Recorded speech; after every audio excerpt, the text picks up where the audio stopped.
तो ਅੱਜ ਦਾ ਜੋ ਟੌਪਿਕ ਹੈਗਾ ਹੈ ਉਹ ਬਹੁਤ ਜ਼ਿਆਦਾ ਕਹਿ ਲਓ ਕਿ ਇੱਕ ਨਵਾਂ ਇਨੋਵੇਟਿਵ ਟੌਪਿਕ ਵੀ ਹੈ ਐਂਡ ਬੜੀ ਸੋਹਣੀ ਤਰ੍ਹਾਂ ਅਸੀਂ ਅੰਡਰਸਟੈਂਡ ਵੀ ਕਰਾਂਗੇ ਕਿ ਇਹ ਸਾਡੇ ਘਰਾਂ ਦੇ ਵਿੱਚ ਕਿਸ ਤਰ੍ਹਾਂ ਆ ਜਾਂਦਾ ਹੈ ਜਦੋਂ ਅਸੀਂ ਸਾਡੇ ਘਰ ਦੇ ਵਿੱਚ ਐਡਿਕਸ਼ਨ ਆ ਜਾਂਦੀ ਹੈ। तो टॉपिक है आज emotional balance, bank balance. Right, bank slide please. Emotional bank balance को तो हमने बात करी हुई है। बैंक बैलेंस क्या होता है? हमारा emotional bank account actually bank account ਤੇ ਤੁਸੀਂ ਸਾਰਿਆਂ ਨੇ सुने होएगा, वी ऑल हैव हर्ड। हम बैंक अकाउंट खोलते हैं, उसमें हम पैसे डिपॉजिट कराते हैं और विड्रॉल कराते हैं। एंड अगर हम उसमें कोई भी ट्रांजैक्शन ना करें तो बैंक अकाउंट कितनी देर में हमारा सीज हो जाता है? किसी को पता है? पता ही होगा सबको। 1 ईयर, यस। 1 ईयर तक अगर आप अपने बैंक अकाउंट में कोई भी पैसे ना डिपॉजिट कराएं ना उसको विड्रॉल कराएं तो ऑटोमेटिकली हमारा एटीएम ब्लॉक हो जाता है। तो बैंक अकाउंट कितनी देर में हमारा सीज हो जाता है? किसी को पता है? पता ही होगा सबको। 1 ईयर, यस। 1 ईयर तक अगर आप अपने बैंक अकाउंट में कोई भी पैसे ना डिपॉजिट कराएं ना उसको विड्रॉल कराएं तो ऑटोमेटिकली हमारा एटीएम ब्लॉक हो जाता है, हमारा बैंक अकाउंट सीज हो जाता है, खत्म हो जाता है, जीरो हो जाता है, वो उसको कर देते हैं। या हमें फिर से एफर्ट्स लगाने पड़ते हैं, उसको रीओपन करना पड़ता है, जाना पड़ता है और हमें कुछ प्रॉब्लम्स का फेस करना पड़ता है। अब यहाँ पे हम अगर बैंक में सिर्फ विड्रॉल्स ही करते रहे तो क्या होएगा? जीरो हो जाएगा, नील हो जाएगा। हम बैंक में डिपॉजिट कराते हैं और कई बैंक की स्कीम्स होती हैं, आई थिंक आजकल 4% कुछ देते हैं, वो हमें बेनिफिट देते हैं कि आपने जितना अमाउंट रखा हुआ है तो 4% बेनिफिट में आपके वो पैसे बढ़ते रहते हैं, उसमें इंक्रीज होते रहते हैं, आपका बेनिफिट होता है। पर अगर हम सिर्फ विड्रॉल ही करते रहेंगे तो हमें बेनिफिट भी नहीं मिलेगा और हमारा अकाउंट भी जीरो हो जाएगा। ये तो होगी मटेरियलिस्टिक बैंक अकाउंट की बात। आज हम बात करने लगे हैं emotional bank account. Actually emotional bank account होता इमोशनल बैंक अकाउंट है कि आपका आपस में जो रिश्ता है, उस रिश्ते की जो तालमेल है, वो है हमारा इमोशनल बैंक अकाउंट। हम इसको एडिक्शन के साथ रिलेट करके समझेंगे आज कि इमोशनल बैंक अकाउंट में यहाँ पे हमने स्टेटमेंट दी है, the emotional bank account in addiction represents the emotional dynamics between the addict and their family members। यही जो मैंने बात करी है कि आपस में जो हमारा डायनेमिक्स है, हमारा तालमेल है, वो कैसा है। Positive actions, words and behaviours are considered deposit. जो पॉजिटिव एक्शंस होते हैं हमारे या हमारा बिहेवियर है, सिर्फ पेशेंट का नहीं, फैमिली का भी, ये हमारे डिपॉजिट है, इससे हमें फायदा होना है, बेनिफिट मिलना है। And the negative ones like lying, breaking promises or enabling all withdrawals। ये जो फैमिली का बिहेवियर है, provoking, enabling, controlling या नेगेटिव अप्रेजल, और यहाँ अगर पेशेंट का जो बिहेवियर है जिसमें वो झूठ बोलता है, अपने प्रोमिसेस नहीं रखता और वो परेशानियां चलती रहती हैं, वो हमारे विड्रॉल्स हैं। अब हमने समझना है कि हमने विड्रॉल्स ही करते रहना है कि हमने उसमें डिपॉजिट कराना है। इसके आगे एक टर्म है बैंकरप्सी। मैम विल एक्सप्लेन कि व्हाट इज दैट। जैसे हम इमोशनल बैंक अकाउंट की बात कर रहे हैं ना, मतलब आप लोग भी सोचते होंगे बैंक अकाउंट को कहाँ आके हमने एडिक्शन में रिलेट कर दिया, बट ये बहुत एक इम्पॉर्टेंट टॉपिक भी है और एक मसला भी है हमारे घरों में जहाँ पे एडिक्शन आ जाती है कि इमोशनल बैंक अकाउंट जो हमारा होता है ना आपस में, वो बिल्कुल ही खत्म हो जाता है। नेक्स्ट टर्म जो है हमने कहा है इमोशनल बैंक अकाउंट, समझ में आ गया कि इसमें क्या है, डिपॉजिट्स भी होते हैं और विड्रॉल्स भी होते हैं, और बोथ फैमिली की तरफ से भी होते हैं और पेशेंट की तरफ से भी होते हैं। तो अगर इसमें सिर्फ और सिर्फ विड्रॉल्स ही होंगे तो एक दिन तो खत्म हो जाएगा खाता, हमारा बैंक करप्सी आ जाएगी, हम बिल्कुल लुट जाएंगे। बैंक करप्सी को यही बोलते हैं। और इमोशनल बैंक करप्सी का क्या मतलब है कि जब हमारी इमोशनल स्टेट ऑफ माइंड बिल्कुल ब्रेक डाउन हो गया हुआ है, हम लुट गए हैं, बिल्कुल ही इमोशंस हमारे बिल्कुल ही तहस नहस हो गए, इमोशनल इम्बैलेंस हो गया। कौन कौन अग्री करता है कि ये बीमारी जब हमारे घर में आई और इस बीमारी को जब हम अपनी तरह से डील करने की कोशिश करते हैं अपने लव्ड वन को अपने तरीके से हेल्प करने की इतने साल हमने कोशिश की, पर कहीं ना कहीं हमने अपना इमोशनल बैलेंस खो दिया। कौन कौन अग्री करेगा इस चीज को? तो इसका मतलब है कि हर एक घर से हाथ खड़े हुए हैं, इसका मतलब ये है कि इमोशनल बैंकरप्सी हर किसी के घर में आ चुकी है। ठीक है, वो क्यों आया? क्योंकि कहीं ना कहीं हम शायद जहां डिपॉजिट करते रहे, हमारा लव्ड वन विड्रॉल्स करता रहा करता रहा करता रहा, और जब वो करता रहा तो हमने भी डिपॉजिट करना बंद कर दिया, हमने भी विड्रॉल्स करने शुरू कर दिए। विड्रॉल्स में क्या है, हमने भी प्रोवोकिंग, हमने भी गुस्सा, हमने भी ब्लेम और इंसल्ट ये सब करनी शुरू कर दी। जब दोनों पार्टीज ही, अब जॉइंट अकाउंट है, जॉइंट अकाउंट है मेरा और आपका, सोचो जॉइंट अकाउंट है, या आपका और आपके लव्ड वन का एक जॉइंट अकाउंट है, ठीक है, उसमें से एक जाना उसको डिपॉजिट कर रहा है और दूसरा विड्रॉल ही करी जा रहा है, क्या होगा? एक टाइम पे खाली हो जाएगा, या एक जना डिपॉजिट करी जाएगा तो वो डिपॉजिट कर करके क्या होगा, ड्रेन हो जाएगा कि मैं तो अपनी कमाई यार डिपॉजिट करी जा रहा हूँ, ये दूसरा बंदा कड्डी जा रहे हैं। फिर एक टाइम पे क्या होता है कि आप भी डिपॉजिट करना बंद कर देते हो कि मैं ही क्यों करा, ठीक है, दूसरा बंदा तो कोई डिपॉजिट कर ही नहीं रहा, मैं भी नहीं करना।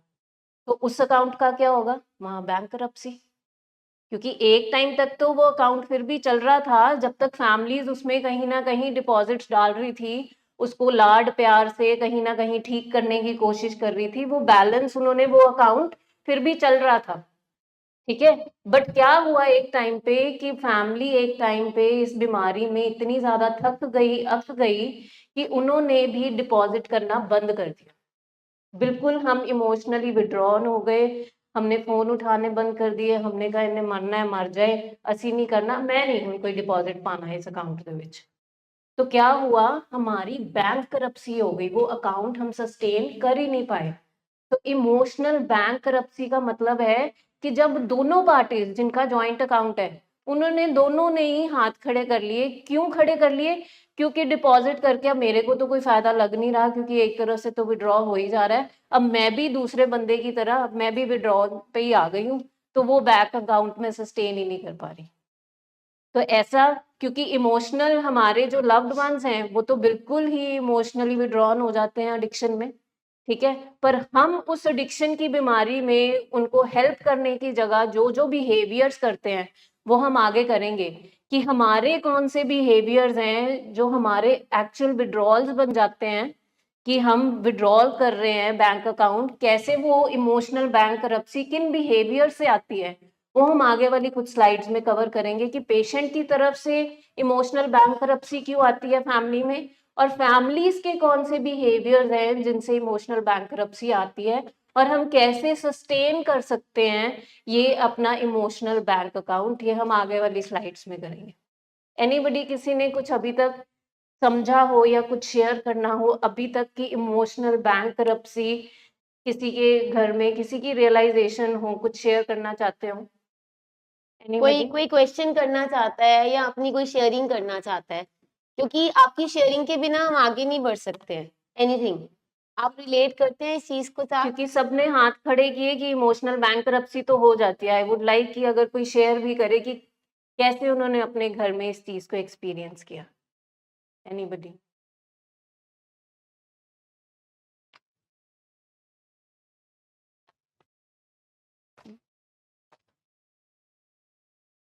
पेशेंट का सारे दिन मूड खराब देख के फैमिली को भी गुस्सा आने लग जाता है, फैमिली की भी कहीं ना कहीं सीमा होती है, तो वो जो इमोशनल सारे दिन का टच होता है वो कहीं ना कहीं वो चेंज हो जाता है। एक ना टर्म होती है, उसको बोलते हैं इमोशनल डिसरेगुलेशन। कई बार ना हमें फैमिलीज क्या बोलती हैं आके, हम भी बीमार हैं, हम भी इसके साथ रह रह के बीमार हो गए हैं। तो ये बता दें कि इट्स नॉट इम्पोर्टेंट कि आपका लव्ड वन ट्रीटमेंट में है इसलिए इमोशनल डिसरेगुलेशन हुई है। इमोशनल डिसरेगुलेशन हमें किसी भी कारण से हो सकती है। और जो हम बात कर रहे हैं कि इतनी देर हो गई है हमें इस प्रोसेस में, हमें इन कुर्सियों पे बैठते हुए, सीखते हुए, पर आज भी हमारी इमोशनल डिसरेगुलेशन क्यों हो रही है? इसका मतलब है हमने पढ़ाई कर ली, हमने तैयारी कर ली, पर हम जब एग्जाम आया उसमें फेल हो गए। हमें जब वो सिचुएशन आई तब हमारी इमोशन यहाँ पे आ गई। अब मैं एक छोटी सी एग्जांपल से बताती हूँ, हमने कुछ दिन पहले बात करी थी। एक हमारा कॉन्शियस माइंड है, एक हमारा सबकॉन्शियस माइंड। कॉन्शियस माइंड हमारा 5% वर्क करता है और जो हमारा सबकॉन्शियस माइंड है वो 95% वर्क करता है। एग्जाम्पल देते हैं, एक बार हमने इमेज लगाई थी यहाँ पे, हाथी घर में घुसा है, राइट? तो जो हाथी है वो हमारा सबकॉन्शियस माइंड है और वो हाथी बहुत ज्यादा पावरफुल है। हाथी के ऊपर जो राइड कर रहा है, महावत है जो उसको कंट्रोल कर रहा है, वो हमारा कॉन्शियस माइंड है। अब कॉन्शियस माइंड के हाथ में ये पावर है कि वो सब कॉन्शियस को मैनेज कर सके। जहां पे हमारी, आप जो कह रहे हैं ना कि हमारी इमोशंस भी कई बारी सतह पे आ जाती है या डिसरेगुलेट हो जाती है। हाँ जी, आप कुछ बोलना चाहते हैं, बोलिए बोलिए। पहले से कम हुई है पर फिर भी मैम हो जाती है। उसी उसी उस के टाइम पता नहीं चलता, इसी वो उसका व्यवहार देख के हो जाती है। चलिए वो उसी के बारे में हम बात करेंगे। और ये आज आपके लिए ही है, जो हमने ये बनाया है ना सारा, ये आपके लिए बनाया है, आपको मद्देनजर रख के भी बनाया है हमने ये, ठीक है? तो मैं ये बताना चाहती हूँ कि अगर जो हाथी की सवारी कर रहा है महावत, जो उसको हैंडल कर रहा है, वो अगर उसको हैंडल ना करे तो क्या होगा? क्या होगा? हाथी क्या करेगा? तबाही। तबाही is the right word, right word. हाथी ने तबाही कर देनी है अगर उसको मैनेज ना किया गया। तो मैनेज किसने करना है? हमारे कॉन्शियस माइंड ने। जब हमारी इमोशंस पीक पे आ जाती हैं, हमारा इमोशनल डिसरेगुलेशन हो जाता है, तब वो हमसे डिपॉजिट नहीं होते, हमसे विड्रॉल्स होते हैं ना चाहते हुए भी। मैम ने भी कल यही बोला था जब डाटा इंटरवेंशन हो रहा था। एक ही बारी नहीं, पीछे मैम ने प्रोवोक एक ही बारी प्रवोक किया था ना, बाकी 4 बारी तो मैंने प्रवोक नहीं किया ना। बाकी 4 बारी क्यों इसने ऐसा बिहेवियर किया? मेरे से तो सिर्फ एक बारी प्रवोक हुआ। अब उस एक बारी भी हमसे प्रवोक क्यों हुआ? हमारा जो बैंक बैलेंस है वो विड्रॉल में क्यों चला गया, डिपॉजिट में क्यों नहीं रहा? हम क्यों नहीं देख पाए कि ये जो मैं कर रही हूँ, वो तो पेशेंट है, उसकी टेंडेंसी है, वो आज नहीं करेगा। देखो, हमने एक वर्ड बहुत बारी यूज करा है कि बीमारी पॉप अप करती है, अचानक से कहाँ से आ जाती है। और हम किसी भी नशे का इलाज नहीं कर रहे हैं, हम ब्रेन का ट्रीटमेंट कर रहे हैं, बार बार बोल रहे हैं। और उसमें सबसे पहले बिहेवियर आता है जो आप लोग बीइंग फैमिलीज देखते हैं। अगर बिहेवियर आ गया और आपने राइट एक्शन ले लिया तो हम बीमारी को मैनेज कर लेंगे। अगर बिहेवियर आया और हमने राइट एक्शन फिर से नहीं लिया तो ये हमारी फिर इनोसेंट एनेबलिंग होगी कहीं ना कहीं। इसको हम देखेंगे। अब हम नेक्स्ट स्लाइड से आगे हम करेंगे। तो इमोशनल बैंक तरफ से क्यों हो रही है? क्योंकि कांस्टेंट क्या चल रहा है? डिपॉजिट और विड्रॉल, डिपॉजिट और विड्रॉल, सेविंग तो कहीं है ही नहीं है।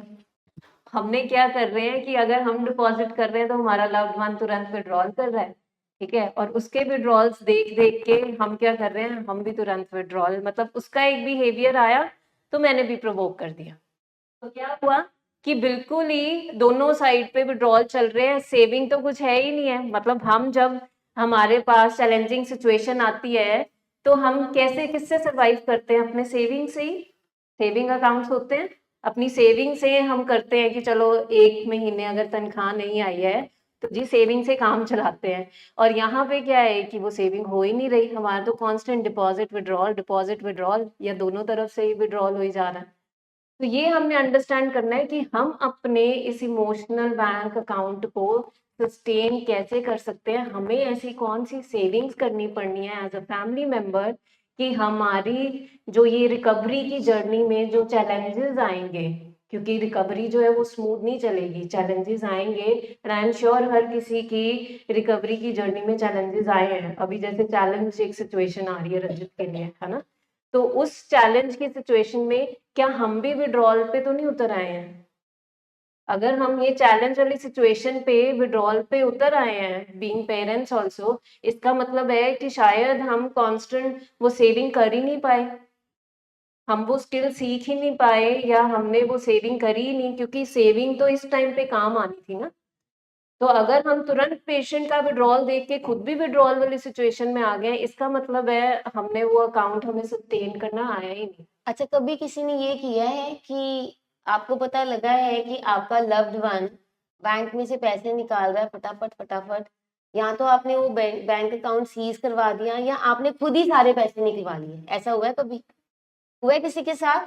आपको पता लगा है कि आपका लव्ड वन अपने नशे के लिए आपके बैंक अकाउंट में से पैसे निकलवा रहा है, या तो आपने कह के खाता बंद करवा दिया या सारे के सारे पैसे किसी और खाते में ट्रांसफर करा दिए, निकाल लिए। हुआ है कभी ऐसी सिचुएशन? लेकिन हमने एक डर के साथ खाता बंद करवाया। ये यही आपसे सुनना था, मुझे यही सुनना था। ये जो डर है ना, डर, फियर, फैमिली फियर से ऑपरेट कर रही है। जो सर ने अभी बोला ना कि इतनी देर बाद भी हमारी इमोशंस जो हैं वो बेकाबू हो जाती है, डिसरेगुलेट हो जाती है, हम फियर से ऑपरेट करते हैं। हम फियर से जिस दिन ऑपरेट करना बंद कर देंगे उस दिन हमसे विड्रॉल्स नहीं होंगे। आपने बहुत ब्यूटीफुल आंसर किया है कि हमने खाता डर के मारे बंद करा दिया। डर क्या था कि उसमें सारे चला गया, हाँ तो हमें डर था कि वो उन पैसों को मिसयूज ना कर दे। बिल्कुल। और पता है आपको, जितनी भी हमसे विड्रॉल्स होती हैं या जो हमसे विड्रॉल में हम यहाँ पे बिहेवियर्स की बात कर रहे हैं, राइट, जितने भी हमसे इमोशनल विड्रॉल्स होती हैं वो डर के मारे ही होती है। मैं फैमिलीज की बात कर रही हूँ। हम चाहते नहीं है कोई भी ऐसा एक्शन करना, कोई ऐसा स्टेटमेंट देना, और वो हमसे दिया जाता है क्योंकि हमें उस टाइम पे समझ नहीं लगती क्या करने है। At that time you have to connect with your therapist and the counsellor. अपने आप नहीं कोई ऐसी स्टेटमेंट दे देनी जिससे उसको ओवर प्रोवोकिंग या इनेबलिंग बिहेवियर हो जाए या कंट्रोलिंग बिहेवियर हो जाए हमारा। हम करना नहीं चाहते पर वो हो जाता है हमसे आउट ऑफ फियर। उस पर हम आज सीखेंगे, क्योंकि फिर उस टाइम पे हमारे पास टाइम बहुत कम था। एक कॉल करने में 1-2 सेकंड लगते हैं मैम। कॉल करिए। हाँ जी, फोन ही नहीं लगता उससे। फोन लगना है ना, फोन रखना है अपने कोल, अपनी फेवरेट लिस्ट सबसे ऊपर सारे काउंसलर्स का नंबर रखना है अपनी।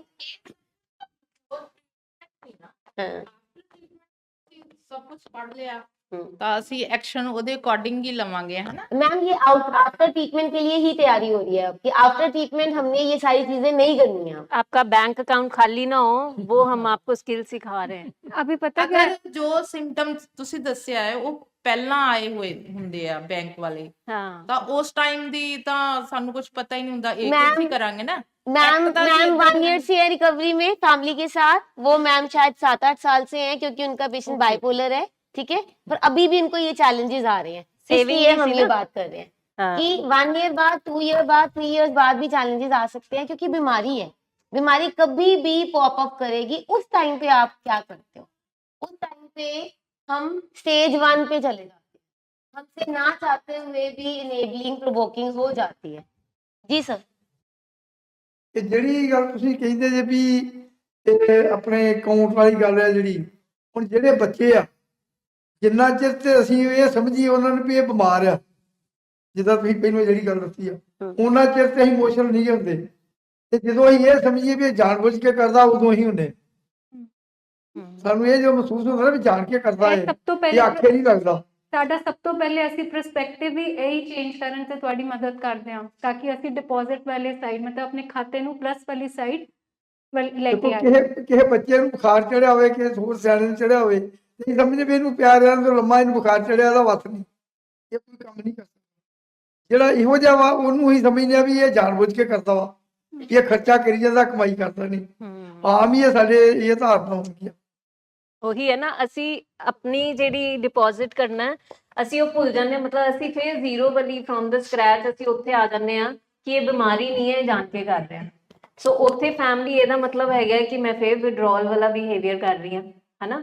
ਸੋ ਸਾਨੂੰ ਡਿਪੋਜ਼ਿਟ ਵਾਲੇ ਬਿਹੇਵੀਅਰ ਕਰਨੇ ਆ, ਉਹੀ ਅਸੀਂ ਅੱਗੇ ਚੱਲਦੇ ਹਾਂ। ਸੋ ਮਤਲਬ ਜਿਹੜਾ ਅਸੀਂ ਇਹ ਸ਼ੁਰੂ ਕੀਤਾ ਇਮੋਸ਼ਨਲ ਬੈਂਕ ਅਕਾਊਂਟ, ਜਿਵੇਂ ਅਸੀਂ ਦੇਖਦੇ ਹਾਂ ਕਿਸੇ ਕੰਟਰੀ ਦੀ ਇਕਨੋਮੀ ਕਿੱਥੇ ਖੜੀ ਹੈ, ਕੰਟਰੀ ਦੇ ਬੈਂਕਸ ਦੇ ਉੱਤੇ, ਉਸੇ ਤਰ੍ਹਾਂ ਸਾਡੀ ਫੈਮਿਲੀ ਦੀ ਫਾਊਂਡੇਸ਼ਨ ਕਿੱਥੇ ਖੜੀ ਹੈ, ਸਾਡੇ ਇਮੋਸ਼ਨਲ ਬੈਂਕ ਅਕਾਊਂਟ। ਹੁਣ ਅਸੀਂ ਇੱਥੇ ਹੋਰ ਸਪੈਸੀਫਿਕਲੀ ਐਡ ਔਨ ਕੀਤਾ ਹੈ ਕਿ ਲਾਈਕ ਕਿ ਐਡਿਕਸ਼ਨ ਵਿੱਚ ਸਾਡਾ ਇਮੋਸ਼ਨਲ, ਸਾਡਾ ਜਿਹੜਾ ਬੈਂਕ ਅਕਾਊਂਟ ਹੈ ਉੱਥੇ ਡਿਪੋਜ਼ਿਟ ਹੋ ਰਿਹਾ, ਦੈਟ ਮੀਨਸ ਕਿ ਸਾਡਾ ਪਲੱਸ ਪਾਸੇ ਖਾਤਾ ਹੈ ਕਿ ਅਸੀਂ ਸਿਰਫ ਕੱਢੀ ਜਾ ਰਹੇ।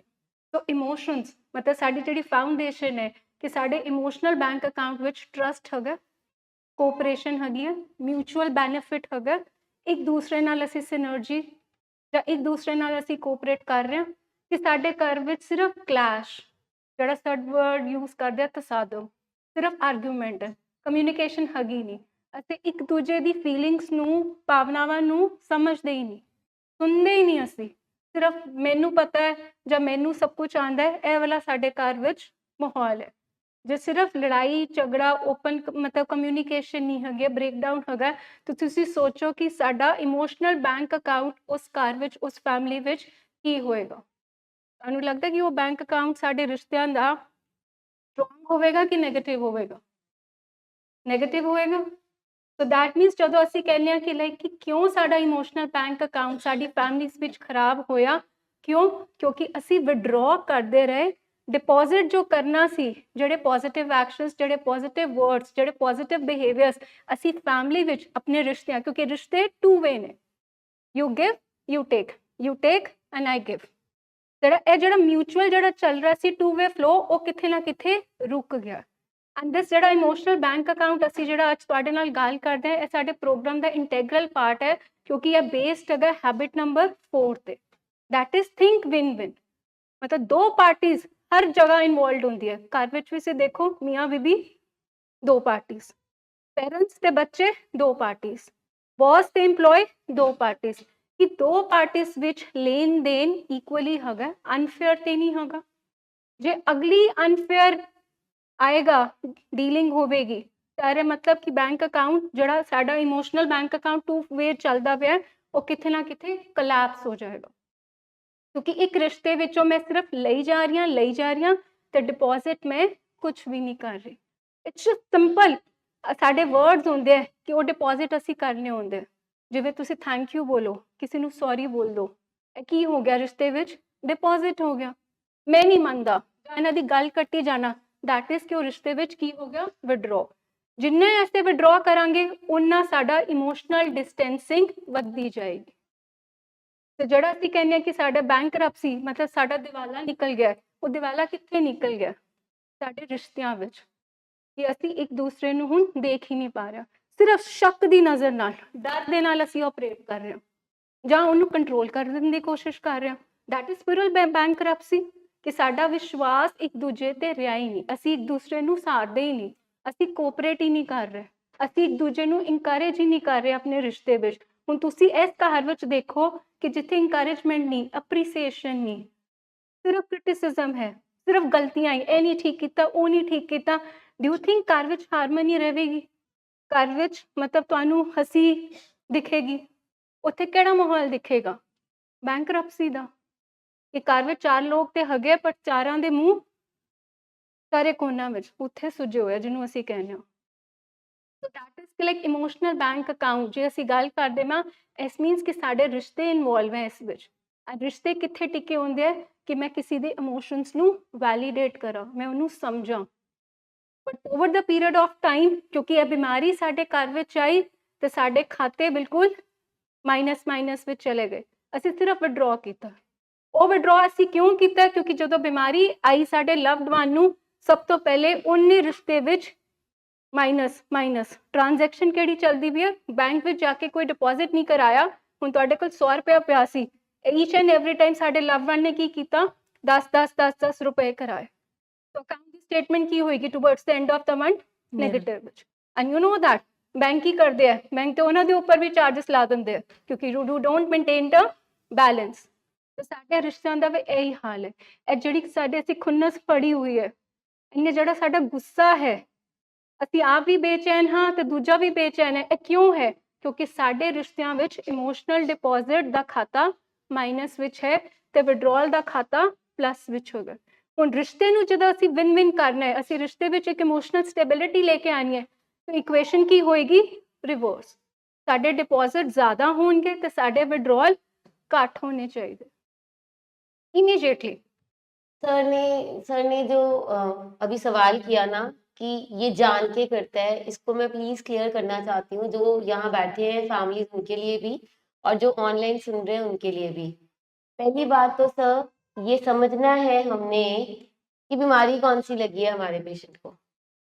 जिसको कैंसर है ना, उसको कैंसर ही रहेगा, उसको कैंसर की जगह हम कोई और बीमारी नहीं बता देंगे कि इसको कोई और बीमारी लगी है। कैंसर वाले पेशेंट को हम एक कैंसर पेशेंट की तरह ही ट्रीट करते हैं।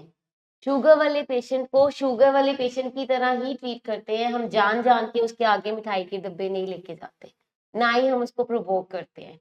एक पेशेंट है जिसको अर्थराइटिस है, उसके सारे जॉइंट्स में पेन हो रही है, तो हम उसको हिल्स पे नहीं ले जाते चढ़ाई कराने के लिए, हमें पता है उसकी कैपेसिटी नहीं है। जिन्होंने, मैं पंजाबी च दसदी हाँ, जिन्होंने जोड़ां दी दर्दां हैगियां, ਉਹਦੀ ਬਿਮਾਰੀ ਲੱਗੀ ਹੋਈ ਹੈ, ਅਸੀਂ ਉਸ ਮਰੀਜ਼ ਨੂੰ ਪਹਾੜਾਂ 'ਚ ਨਹੀਂ ਲੈ ਕੇ ਜਾਂਦੇ ਕਿ ਉਹ ਤੁਰ ਹੀ ਨਹੀਂ ਸਕਦਾ, ਉਹ ਕੋਲ ਤੁਰਿਆ ਨਹੀਂ ਜਾਂਦਾ, ਅਸੀਂ ਉਹਨੂੰ ਲਾਗੇ ਜਾ ਕੇ ਕਿਤੇ ਤੱਕ ਲੈ ਜਾਂਦੇ ਹਾਂ ਉਹਨੂੰ ਸਪੋਰਟ ਕਰਨ ਵਾਸਤੇ।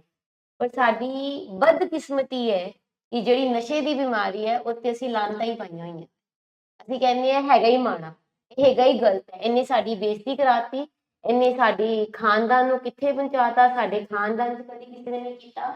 ਔਰ ਫਿਰ ਅਸੀਂ ਉਹਨੂੰ ਉਸ ਨਜ਼ਰ ਨਾਲ ਦੇਖਦੇ ਹਾਂ ਕਿ ਇਹ ਹੁਣ ਜਾਣ ਕੇ ਕਰ ਰਿਹਾ ਹੈ ਔਰ ਸਾਨੂੰ ਤੰਗ ਕਰਨ ਲਈ ਕਰ ਰਿਹਾ ਹੈ। ਇਹ ਲੰਮਾ ਪਿਆ ਹੋਇਆ ਹੈ, ਜਿਵੇਂ ਇੱਕ ਜੋੜਾਂ ਵਾਲੇ ਦਰਦ ਵਾਲੇ ਮਰੀਜ਼ ਦੀ ਕਪੈਸਿਟੀ ਯਾਨੀ ਕਿ ਉਹਦੀ ਸਮਰਥਤਾ ਨਹੀਂ ਹੈਗੀ ਕਿ ਉਹ ਪਹਾੜੀ ਇਲਾਕੇ 'ਚ ਤੁਰ ਪਏਗਾ ਜਾਂ ਜਾ ਕੇ ਮੱਥਾ ਟੇਕ ਆਏਗਾ ਕਿਸੇ ਗੁਰਦੁਆਰਾ ਸਾਹਿਬ ਜਿਹੜਾ ਪਹਾੜੀ ਇਲਾਕੇ ਤੇ ਹੈਗਾ।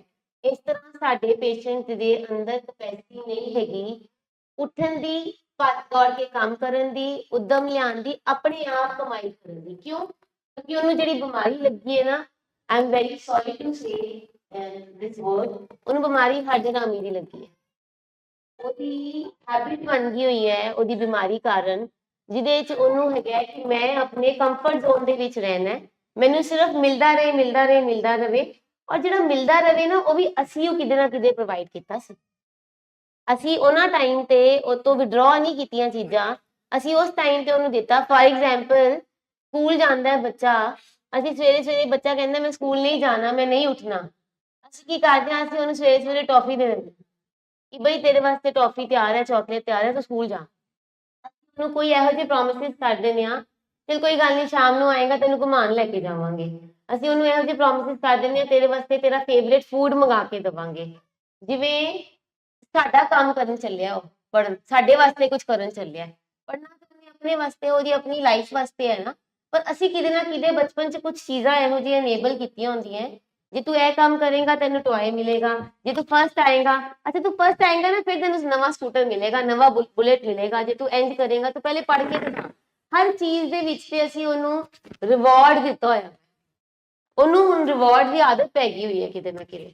ਉਹਨੂੰ ਪਤਾ ਹੈ ਕਿ ਮੈਂ ਇਹ ਕਰਾਂਗਾ ਤੇ ਮੈਨੂੰ ਇਹ ਚੀਜ਼ ਮਿਲ ਹੀ ਜਾਣੀ ਹੈ। ਹੁਣ ਉਹਨੂੰ ਆਦਤ ਪੈ ਗਈ ਹੈ ਹਰ ਵੇਲੇ ਰਿਵਾਰਡ ਲੈਣ ਦੀ। ਉਹਨੂੰ ਇਹ ਨਹੀਂ ਪਤਾ ਕਿ ਮੇਰੀ ਵੀ ਰਿਸਪੌਂਸਿਬਿਲਿਟੀ ਸੀ, ਪੜ੍ਹਨਾ ਮੇਰੀ ਰਿਸਪੌਂਸਿਬਿਲਿਟੀ ਸੀ, ਉੱਠਣਾ ਮੇਰੀ ਰਿਸਪੌਂਸਿਬਿਲਿਟੀ ਸੀ, ਰੂਟੀਨ ਸੈੱਟ ਕਰਨਾ ਮੇਰੀ ਰਿਸਪੌਂਸਿਬਿਲਿਟੀ ਸੀ। ਅਸੀਂ ਉਹ ਜਿਹੜੀ ਰਿਸਪੌਂਸਿਬਿਲਿਟੀਜ਼ ਉਹਨੂੰ ਲੈਣੀ ਚਾਹੀਦੀ ਸੀ, ਅਸੀਂ ਉਸ ਵੇਲੇ ਨਹੀਂ ਦਿੱਤੀ। ਹੁਣ ਜਦੋਂ ਬਿਮਾਰੀ ਦੇ ਵਿੱਚ ਆ ਗਏ, ਉਹਦੇ ਕੋਲ ਉੱਠਿਆ ਨਹੀਂ ਜਾ ਰਿਹਾ, ਉਹ ਕਰਦਾ ਨਹੀਂ ਪਿਆ, ਅਸੀਂ ਕਹਿੰਦੇ ਆ ਹੈਗਾ ਹੀ ਨਹੀਂ ਖੱਟੂ, ਹੈ ਇਹ ਕਰ ਹੀ ਨਹੀਂ ਸਕਦਾ। ਸੋ ਤੁਹਾਨੂੰ ਇਹ ਚੀਜ਼ ਦੱਸ ਦਈਏ, ਪਲੀਜ਼ ਪਹਿਲੇ ਇਹ ਸਮਝੀਏ ਕਿ ਜਿਹੜੀ ਬਿਮਾਰੀ ਹੈ ਅਸੀਂ ਕਿਹੜੀ ਬਿਮਾਰੀ ਦੇ ਨਾਲ ਡੀਲ ਕਰ ਰਹੇ। Number 1 is addiction, number 2 addiction ਦੇ ਨਾਲ ਕੋਮੋਰਬਿਡ ਸਾਈਕੋਲੋਜੀਕਲ ਇਲਨੈਸ, ਉਹਦੇ ਬ੍ਰੇਨ ਦੇ ਵਿੱਚ ਕੁਝ ਚੇਂਜਸ ਆਈਆਂ। ਕੋਈ ਕਿਸੇ ਨੂੰ ਸ਼ੱਕ ਹੈ, ਕਿਸੇ ਨੂੰ ਵਹਿਮ ਹੈ, ਕਿਸੇ ਨੂੰ ਪੈਰਾਨੋਇਆ ਹੈ, ਕਿਸੇ ਨੂੰ ਬਾਈਪੋਲਰ ਹੈ।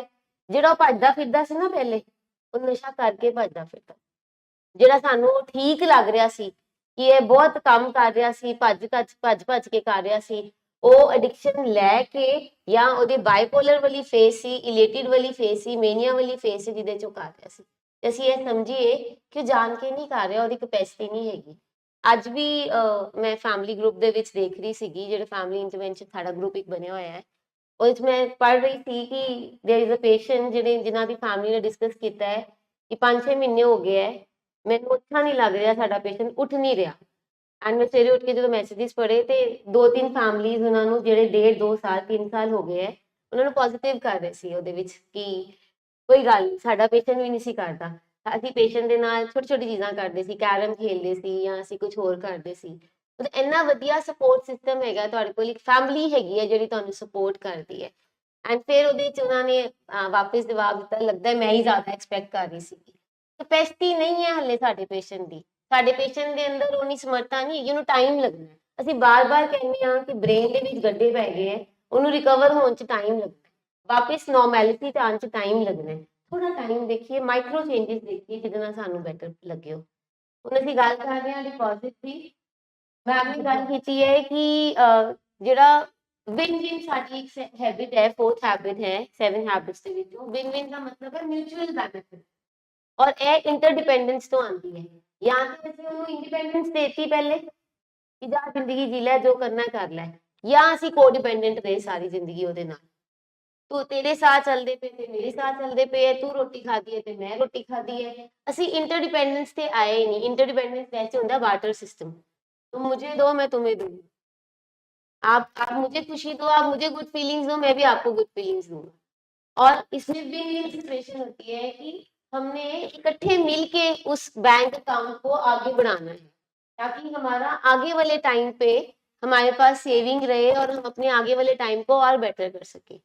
तो हम नेक्स्ट बात करते हैं स्लाइड में विड्रॉल्स। विड्रॉल्स की, इमोशनल विड्रॉल्स की। So coming to the next slide, what is emotional deposit and emotional withdrawals of the patient in addiction? पहले हम अपने loved one के perspective से समझने की कोशिश करते हैं कि ये जो bankruptcy आ गई है, कौन से behaviors, कौन से withdrawals हमारे loved one अपने behavior, वो withdrawal वाले behaviors करते हैं, क्यों ये जो हमारा इमोशनल बैंक अकाउंट है बिल्कुल खाली हो जाता है, कौन से ऐसे बिहेवियर्स हैं जो हमारे लव्ड वंस करते हैं।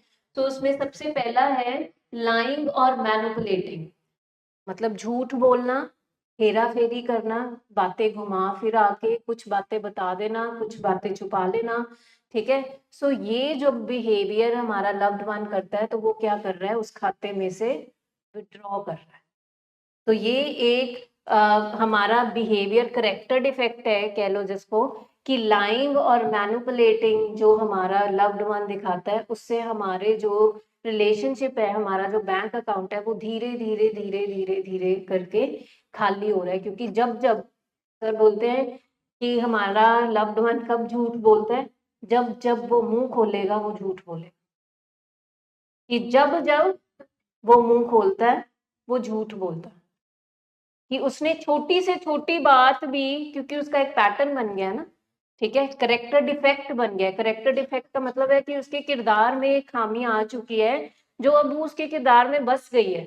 अब झूठ बोलने की जरूरत भी नहीं है, हम बोलेंगे तू नहाया है, नहीं नहीं मैं नहाया हूँ, नहाया नहीं है वो, पर इतनी छोटी सी बात पे ये बताने में कुछ हो नहीं जाएगा कि मैं नहीं नहाया, बट क्या है, हमारी आदत ही बन गई है।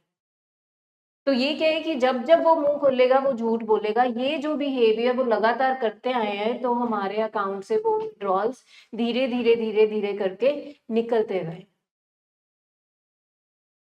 The next is neglect, ignoring responsibilities और relationship।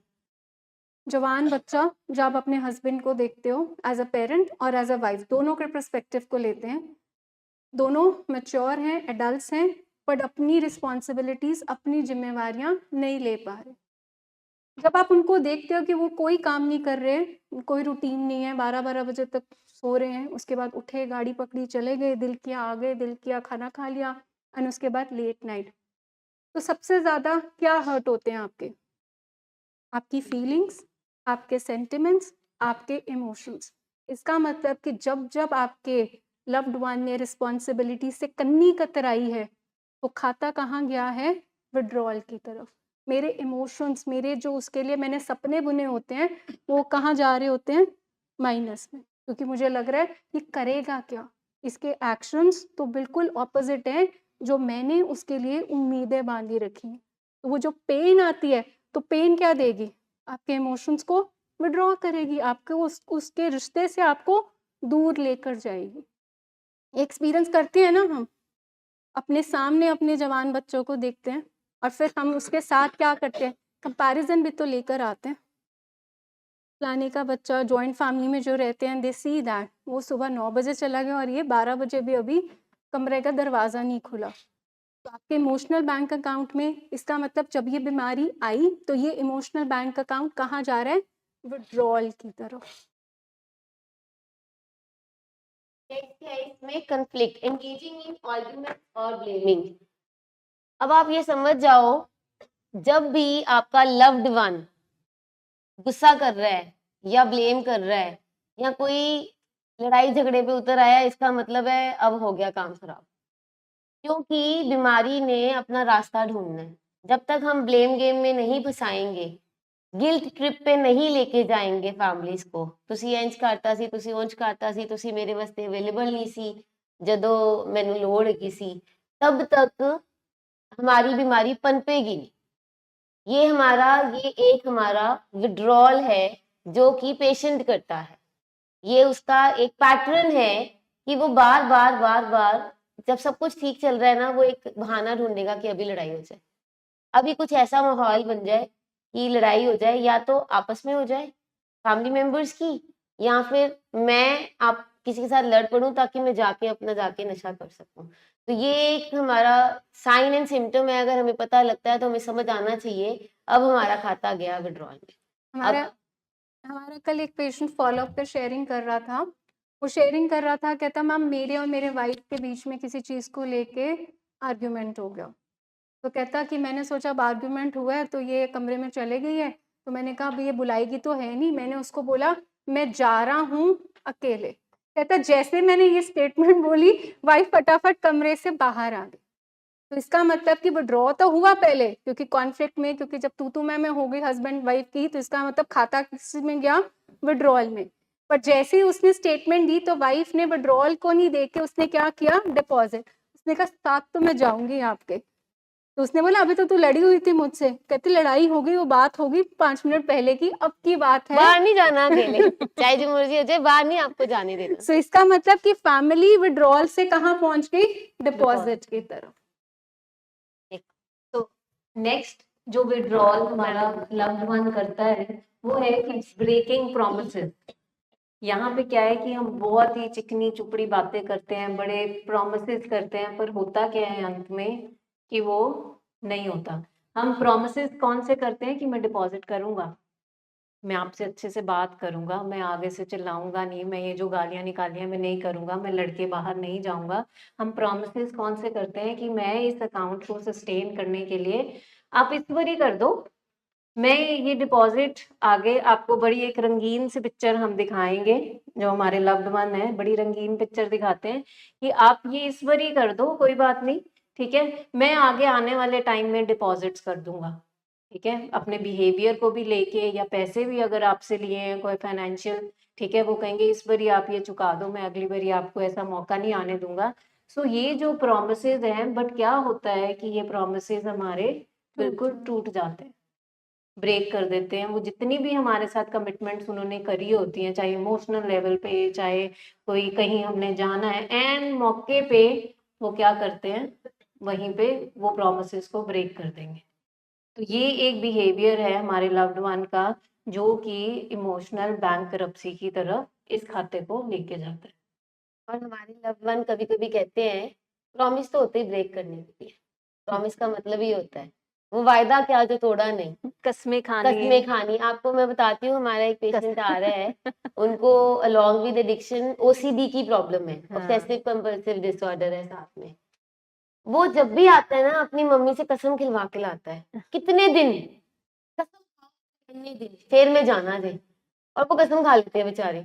और उसके बाद जब वो जाना होता है, हम कसम खाओ ऐड की मेरा फोन दबा दोगे। तो इस बारी we had a tough session with her कि भाई क्या कर रहे हो आप, ये जो इनकी कस्में हैं या जो इनके वायदे हैं, इनका मतलब तो तोड़ना ही है इनके लिए। आप बताओ पहले, आपकी इन्होंने कितनी बारी कसम खाई कि मैं नशा छोड़ दूंगा, और कितना उन्होंने बोली कसम फुलफिल की, आप पहले ये बताओ। The mother was not convinced initially, she was saying कि ਤੁਹਾਨੂੰ नहीं पता इन्हें कसम खा ली है, उन्होंने कसम खा ली है तो किसी ने कुछ हो गया फिर, कभी अपने मुंडे दी खा लेंदा है, कभी मेरी खा लेंदा है, कभी अपने पापा दी खा लेंदा है, कभी किसी दी खा लेंदा है, ਜੇ ਉਹਨਾਂ ਨੂੰ ਕੁਝ ਹੋ ਗਿਆ ਫਿਰ। ਮੈਂ ਕਿਹਾ ਤੁਹਾਨੂੰ ਕੁਝ ਹੋਇਆ ਪਹਿਲੇ ਇਹ ਦੱਸੋ, ਇੰਨੇ ਸਾਲਾਂ ਦੇ ਵਿੱਚ ਤੁਹਾਡੀ ਕਿੰਨੀ ਵਾਰੀ ਉਹਨੇ ਕਸਮ ਖਾਧੀ ਹੈ ਮੈਂ ਮੰਮਾ ਕੱਲ ਤੋਂ ਨਹੀਂ ਕਰਾਂਗਾ नहीं करांगा। मैं क्या, इस तरह नहीं होता। फिर वो कहते बहुत बड़ी खाई है कसम, वो कहते बहुत बारी खाई है। मैं कहते यू नीड टू अंडरस्टैंड, पहले तो आप ये बोलो कि आज के बाद ये प्रॉमिसेस और ये कसमें नहीं आप खाओगे, ये चीज नहीं करोगे। एक बात कह दी है सर्टिवली, बस वो कह दी है, उसके आगे कसमें वायदे नहीं बीच में आने चाहिए, क्योंकि उनके लिए, हमारे लव्ड वन की बीमारी के लिए कसमें तोड़ने के लिए, वायदे तोड़ने के लिए। नेक्स्ट इज सोशली विड्रॉल, अपने आप को अकेला कर देना, अलग थलग हो जाना। जैसे मैम ने अभी बताया, खुद कमरे में बंद कर लेना अपने आप को, या खुद अकेले हो जाना, बात ही ना करनी, ये हमारा एक विड्रॉल है। अगर ये आता है इसका मतलब हमारा खाता खाली होने वाला है। ये भी हमारा एक साइन एंड सिम्टम है। आपको सबसे पहले पता लगेगा अब ये ना चुप चुप रह रहा है। अब पेशेंट को पता है कि मैं क्या ऐसा करूंगा कि मेरी फैमिली जो है ना मान ही जाएगी। फॉर एग्जाम्पल एक पेशेंट ने बुलेट मांगी और फैमिली ने हमसे पूछा और हमने कहा नहीं अभी नहीं देनी, नहीं लेके देनी। और आपको बताएं कई बार क्या होता है, हमारे पेशेंट की फैमिली पेशेंट को ये कहती है 3 महीने ला दे आंदे तेन नवी कार काट के देवांगे। नवी वो हंस रहे नवा फोन आंदे आंदे ही नवा फोन मिलेगा, आंदे ही नवी गड्डी ਜਿਹੜੀ ਤੈਨੂੰ ਚਾਹੀਦੀ ਹੈ, ਜੇ तू चाहना है तो ਅਸੀਂ घर भी नवी वाली साइड पे ले लांगे। ऐसे प्रोमिसेस करके हम पेशेंट को लेके आते हैं जैसे पेशेंट हमारे पे पता नहीं कितना एहसान कर रहा है। और ये पेशेंट कई बार अपने आप को डेलिबरेटली विड्रॉ कर लेता है, साइड पे हो जाता है, अकेले रहने लग पड़ता है, मासूम सा चेहरा बना लेता है। वो कई बार कहते हैं ना बकरी वक्कन छोटा सा मुंह बना लेता है कि पता नहीं की हो जाना है। और फैमिली कहती है देखो बेचारे दा मुंह किदा दा हो गया है, चलो मान ही जाओ। हाँ जी ਡਾਕਟਰ ਕਹਿੰਦੇ ਆਪਾਂ ਜ਼ਿਆਦਾ ਮਸ਼ੀਨਰੀ ਨਹੀਂ ਰੱਖਣੀ ਵੀ ਅਨਮੋਲ ਦੇ ਵਾਸਤੇ। ਇੱਕ ਸਾਡੀ ਗੱਡੀ ਆ ਉਹ ਲੌਂਗ ਟਾਈਮ ਤੋਂ ਪੈਂਚਰ ਖੜੀ ਆ, ਬਟ ਇਹ ਪੈਂਚਰ ਹੀ ਨਹੀਂ ਲਵਾ ਰਹੇ, ਕਹਿੰਦੇ ਦੂਸਰੀ ਗੱਡੀ ਨੂੰ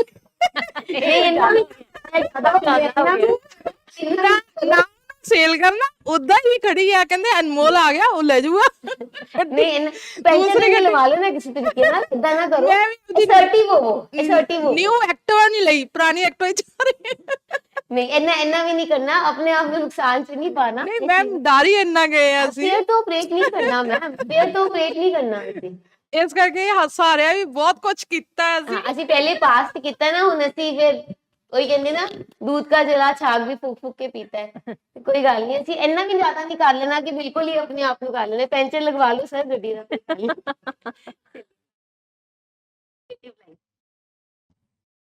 the next withdrawal is secretive life. मतलब जब आप अपने लव्ड वन को देखते हो कि उसकी पैरेलल एक जिंदगी कौन सी चल रही है, बिल्कुल गुप्त, मतलब उसमें आपका कोई लेना देना नहीं। उसके फ़ोन पे पासवर्ड्स लगे होते हैं, ठीक है, आप उसके कमरे में एंटर नहीं कर सकते हो, यू हैव टू नॉक। मतलब ये जो नया वो कहते हैं कि है होता है ठीक है, गुड मैनर्स में you knock, but he never let you in. क्यों? क्योंकि उसकी एक अपनी सीक्रेट लाइफ है, वो कहाँ जा रहा है कहाँ जा रहा है आप उससे कोई सवाल जवाब नहीं कर सकते हो। उसकी बिल्कुल एक पैरेलल एक ज़िंदगी चल रही है जिसमें आप बिल्कुल एंटर भी नहीं कर सकते। तो जब आप ऐसे देखते हो कि यार ये रहता मेरे पास है, मेरा बच्चा है, मेरे पास 2 बातें भी नहीं कर पाता, मेरे कमरे में आके मेरा हाल नहीं पूछ पाता, तो ये खाता कहाँ जाएगा? विड्रॉल। बिकॉज सबसे पेनफुल होता है, बिकॉज वो ह्यूमन कहते हैं ना कनेक्ट करते हैं, जब हम एक दूसरे से पूछते हैं ठीक हो, कुछ चाहिए तो नहीं। जब आप देखते हो कि हमने अपने बच्चों के लिए अपने आप को कुर्बान किया होता है और आगे से बच्चा हमें 2 शब्द करके पूछता भी नहीं है कि आप ठीक हो, कुछ चाहिए तो नहीं है। हमारे कान तो यही तरस रहे होते हैं सुनने के लिए, but when you see that कि उसकी एक अपनी इंडिपेंडेंट सीक्रेटिव लाइफ है, तो ये जो हर्ट अंदर आती है, ये जो चुभन आती है अपने बच्चों को देख के, जो अपने हस्बैंड को देख के कि यू डू एवरीथिंग, मतलब यू सैक्रिफाइस योरसेल्फ, बट आगे से आपको कुछ नहीं मिल रहा। तो हमारा खाता कहाँ जा रहा होता है? विड्रॉल की तरफ, क्योंकि वहाँ से हमें मिला ही नहीं, हमें और कुछ नहीं चाहिए होता। हम सुबह भी यही बात कर रहे थे कि बड़ों को क्या चाहिए होता है कि 10 मिनट पास आके बैठ जाओ, पूछ लो कि सब ठीक हो, तुसी ठीक हो, बट हम तरस जाते हैं ये स्टेटमेंट सुनने के लिए। हाँ जी मैम।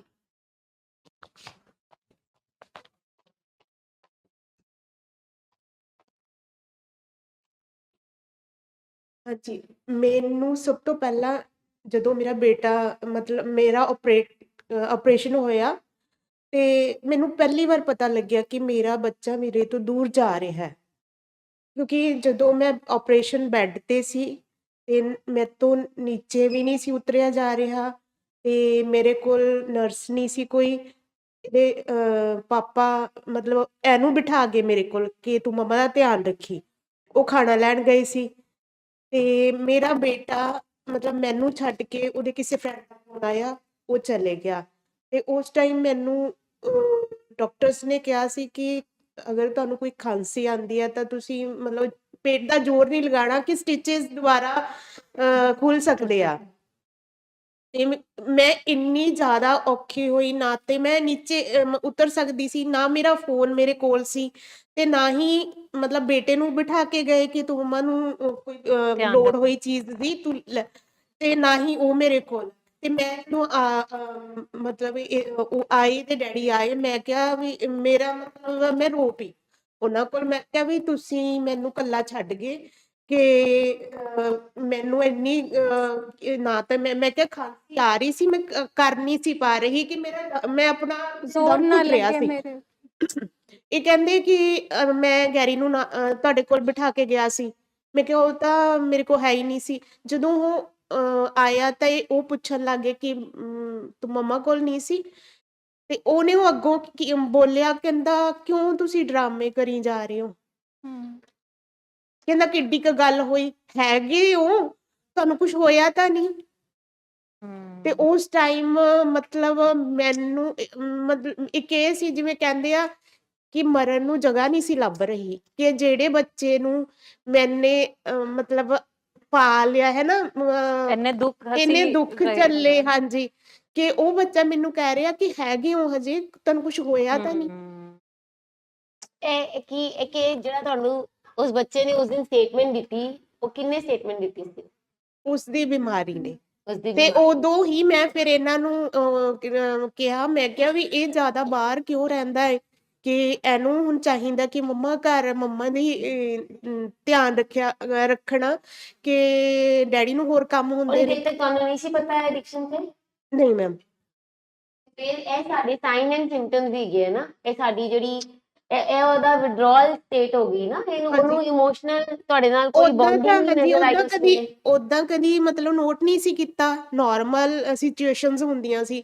ਬਟ ਜਦੋਂ ਮੈਂ ਆਪਰੇਸ਼ਨ ਬੈੱਡ ਤੇ ਸੀ ਤੇ ਉਸ ਟਾਈਮ ਮਤਲਬ ਉਹਨੇ ਮੈਨੂੰ ਇਹ ਗੱਲ ਕਹੀ ਤੇ ਮੈਨੂੰ ਕਿਉਂਕਿ ਬਹੁਤ, ਤੁਸੀਂ ਉਹ ਵੀ ਦੇਖਿਆ ਹੋਏਗਾ ਨਾ ਕਿ ਤੁਹਾਡਾ ਬੱਚਾ ਤੁਹਾਨੂੰ ਬਹੁਤ ਪਿਆਰ ਕਰਦਾ ਹੈ, ਹਾਂਜੀ ਕੇਅਰ ਮੈਨੂੰ, ਕਰਦਾ ਹੈ। ਹਾਂਜੀ ਮੇਰਾ ਮਤਲਬ ਥੋੜਾ ਹੈਡੇਕ, ਈਵਨ ਕਿ ਜੇਕਰ ਮੈਂ ਕਦੀ ਵੈਸੇ ਚੁੱਪ ਕਰਕੇ ਬੈਠ ਜਾਣਾ ਤੇ ਉਹਨੇ ਬਾਰ-ਬਾਰ ਪੁੱਛਦੇ ਰਹਿਣਾ, ਮੰਮਾ ਕੀ ਹੋ ਗਿਆ, ਮੰਮਾ ਤੁਹਾਡਾ ਕੁਝ ਮਤਲਬ ਤੁਹਾਡਾ ਕੁਝ ਦੁਖਦਾ ਹੈ, ਮੰਮਾ ਮੈਂ ਪਾਣੀ ਲੈ ਕੇ ਆਵਾਂ। ਮਤਲਬ ਛੋਟਾ ਸੀ ਜਦੋਂ ਮਤਲਬ, ਪਰ ਜਦੋਂ ਜਿਉਂ-ਜਿਉਂ ਵੱਡਾ ਹੋਇਆ ਤੇ ਵੱਡਾ ਹੋ ਕੇ ਜਦੋਂ ਮੈਨੂੰ ਉਹਨੇ ਇਹ ਸਟੇਟਮੈਂਟ ਦਿੱਤੀ ਤਾਂ ਮਤਲਬ ਉਹ ਮੈਂ, ਸਟੇਟਮੈਂਟ ਤੁਹਾਡੇ ਵਾਸਤੇ ਅਲਾਰमिंग हो गई और उस तो बाद ਤੁਸੀਂ ਧਿਆन रखना शुरू कर दिया। एंड ਹਾਂਜੀ it is not only you, जब आप देखोगे कि हर एक फैमिली मेंबर के साथ ऐसा कोई ना कोई अनगिनत इंसिडेंट हुआ होगा जहाँ पे उनकी फीलिंग्स हर्ट हुई होंगी। हमारा कहते हैं ना, दिल जख्मी हुआ होता है अंदर ਇਹਦੀ से। ਵਜ੍ਹਾ ਨਾਲ ਮੈਮ, ਹਾਂਜੀ ਇਹਦੀ ਵਜ੍ਹਾ ਨਾਲ ਮੈਨੂੰ ਆਪਣੇ ਆਪ ਤੇ ਮੈਂ ਮਾਣ ਮਹਿਸੂਸ ਕਰਦੀ ਸੀ ਕਿ ਮੇਰੀ ਪਰਵਰਿਸ਼ ਬਹੁਤ ਵਧੀਆ ਹੈ।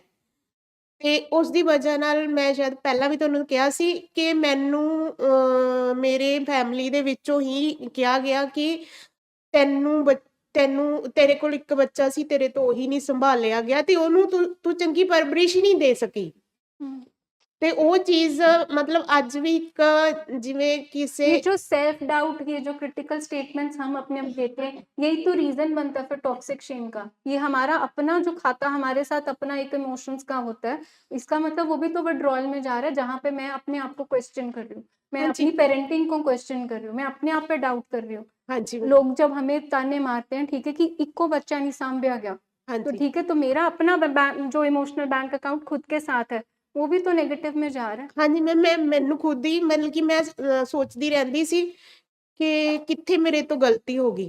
ਹਰ ਵਕਤ ਮੇਰੇ ਮਾਈਂਡ 'ਚ ਇਹੀ ਚੱਲਦਾ ਰਹਿਣਾ ਕਿ ਮੈਨੇ ਆਪਣੇ ਵੱਲੋਂ ਤਾਂ ਬਹੁਤ ਵਧੀਆ, ਕਿ ਮੇਰੇ ਤੋਂ ਗਲਤੀ ਮਤਲਬ मैं ਆਪਣੀਆਂ ਗਲਤੀਆਂ ਲੱਭਣ ਲੱਗ ਗਈ। तो पहले आप जो आपका ये जो गिल्ट ट्रिप है ना, इसमें से बाहर आएंगे। आपका बच्चा नशे में आपके कारण नहीं गया, आपने उसकी बीमारी को नहीं लेके आए, ये जेनेटिकली इन्वायरमेंट से या स्ट्रेसेस के कारण उसको बीमारी आई है। अब हमने उसको मैनेज करना है और इस बात को अब हम अपने ब्रेन से कट क्लियर और डिलीट करेंगे। मैम इसको अब तो बिल्कुल बिल्कुल कट क्लियर और हाँ जी डिलीट मैम, करेंगे। जब ठीक से है? प्रोग्राम में आई है तब जी, तब से तो ये बात आपकी निकल गई। परवरिश में कोई कमी नहीं थी, हाँ जी। ऐसा कुछ नहीं है। हाँ जी किसी की भी परवरिश में कोई कमी नहीं थी। ये बीमारी आई है क्योंकि इसके पीछे स्पेसिफिक रीजंस हैं। हाँ जी। हमारे डीएनए के कोड में कुछ गड़बड़ चल रही थी, जेनेटिकली आई है। आप आसपास उसको एनवायरनमेंट वैसा मिल गया है, उस टाइम पे नहीं मैनेज हो पाया। अब हमारे पास जो है, हम अब मैनेज करें। अब तो हमें बीमारी का पता लग गया है ना, आगे कैसे मैनेज करना है हम उसको देखेंगे। हाँ जी मैम। ठीक है जी, चलिए आगे है हमारे इमोशनल डिपॉजिट डिपॉजिट। जो पेशेंट इमोशनल डिपॉजिट करता है उसमें क्या क्या है, सबसे पहले अपॉलजी। अपॉलजी मतलब वो जो सॉरी फील करता है, सॉरी का मतलब होता है और वो दिल से सॉरी फील करता है। सॉरी करने का मतलब ये नहीं है सॉरी कह दी और दोबारा वही गलती कर दी।